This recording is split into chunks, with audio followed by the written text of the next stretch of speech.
1B উস্তাদ আমির খাঁ সরণি, new আলিপুরের কাছে এই বিল্ডিংয়ে কলকাতা পুরসভা নোটিশ দিয়েছে এবং আমরা দেখতে পাচ্ছি এটা লিপস অ্যান্ড বাউন্সের অফিস।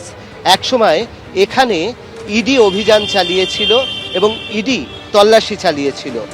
আর নতুন সরকার আসার পর কলকাতা পুরসভার পক্ষ থেকেও এই লিপস অ্যান্ড বাউন্সের যে অফিস রয়েছে সেই লিপস অ্যান্ড বাউন্সের অফিসে কিন্তু নোটিশ দেওয়া হলো। 401 এই ধারাতে নোটিশ দেওয়া হয়েছে। 37 পণ্ডিতিয়া রোড একটি বড় আবাসন। এই আবাসনেই অমিত বন্দ্যোপাধ্যায়ের নামে দুটি নোটিশ ইস্যু করেছে কলকাতা পুরসভা। দুটো আলাদা আলাদা এসএসসি নাম্বারে এই নোটিশ ইস্যু করা হয়েছে এবং সেটাও অন্যান্য প্রেমিসেসগুলোতে যেরকমভাবে করা হয়েছে একইভাবে 401 এই ধারাতেই কিন্তু নোটিশ ইস্যু করা হয়েছে।